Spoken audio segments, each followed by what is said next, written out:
In 2021, I was going through the toughest moment of my life. I felt like I was in a deep hole with no way out. I had contemplated doing the Tour du Mont Blanc, but I hadn't made any definite plans. I continued feeling myself falling, sinking deeper. A close friend told me, "Flaco, go, do it. It'll be good for you." So I last minute booked it, self-guided, solo. Just me, my backpack, and a yearning to explore, to catch myself. And I'm so happy I did. This is the story of me hiking the Tour du Mont Blanc.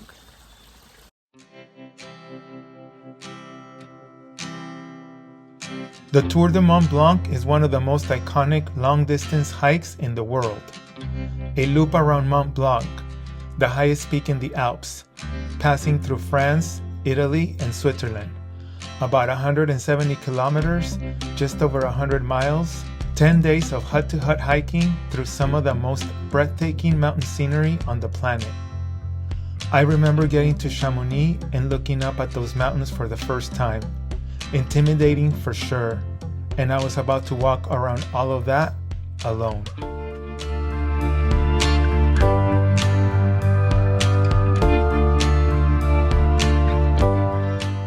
The night before, I was pretty excited, but also anxious.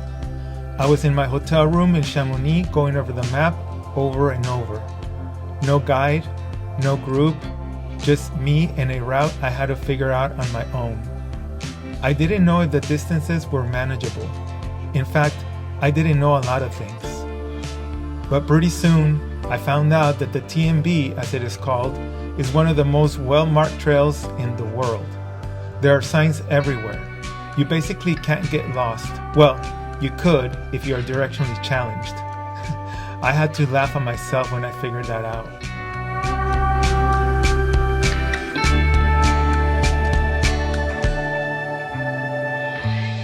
And then I started walking, and something shifted. The nervous energy I'd been carrying the night before turned into excitement. The mountains were right there, immediate, beautiful, and I was walking among them. My mind stopped spinning and my legs just took over.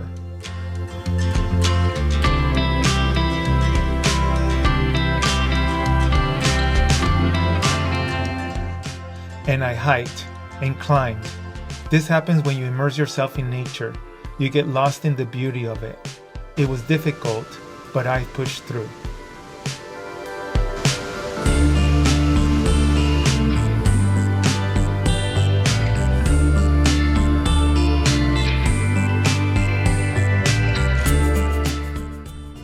I don't know if you can see over there, right smack in the middle, there's a tiny little town that you can see over there. That's where I was. That's where I left this morning. And then now I'm on top of this freaking mountain, and I thought I was almost done, but there's just a little bit more to go. I hope that's the top. I don't know if you guys can see the little people up there climbing, and I already climbed so much.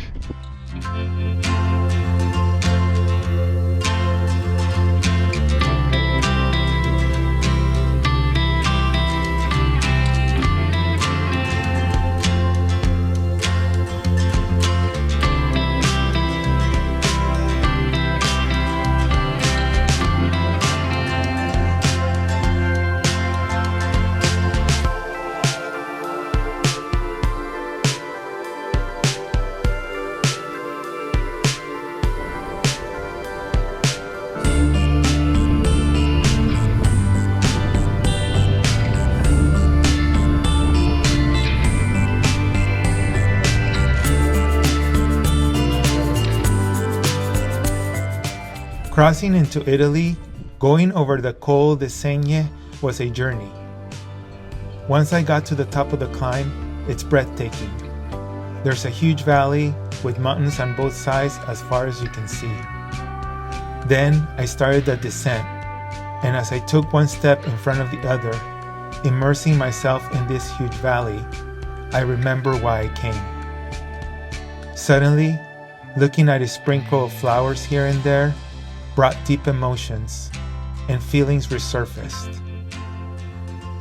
And you stop to let something out, nature having your back, so that you can continue lighter, brighter for the trail ahead.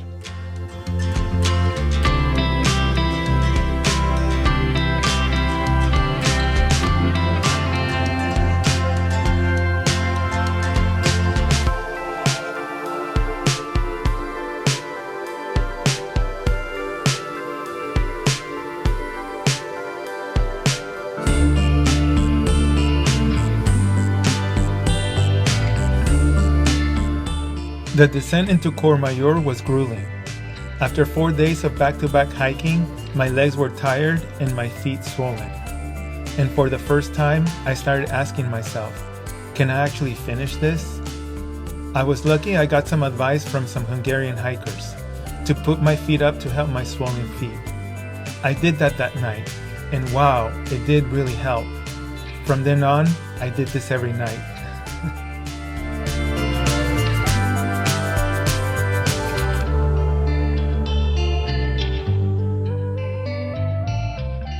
And then there's Mont Blanc, seen from Belfort on the Italian side. It's different. You're looking at the full massif, the scale, the glaciers, the sheer size of it.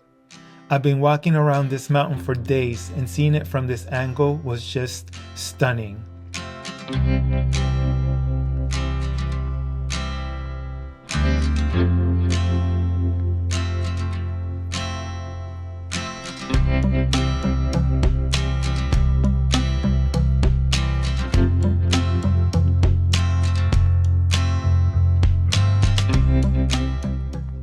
Hiking from Italy into Switzerland was a long, hot day, and the final climb into Les Champais nearly broke me.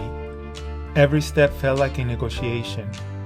But there's something that happens on a trail when you have no choice but to keep moving. You stop arguing with yourself. You just walk, one step, then the next. That's the whole plan.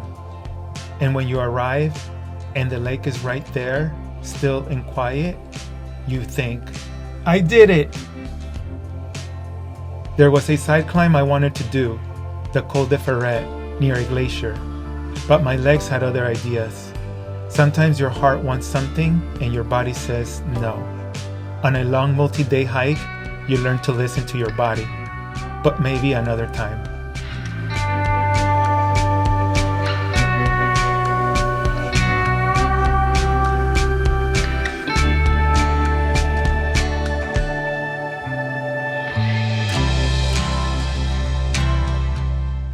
Coming back into France, there's a section of the trail that I won't forget.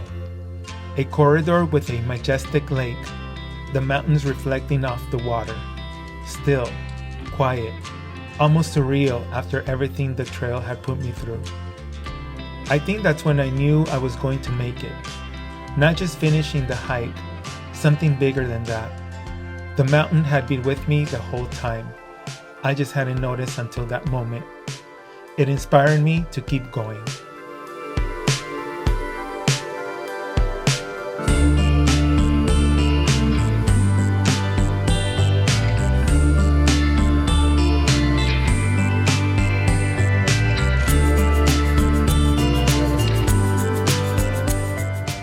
And then I was back in Chamonix. 10 days, done. I remember feeling super happy. For the accomplishment, yes, but also something else.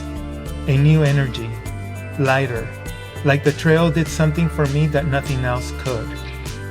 Life is short, we know that, but sometimes you have to walk 170 kilometers or just over 100 miles through the Alps, alone, to actually feel it. The TMB didn't fix anything, but it gave me something to stand on, and I'm forever grateful.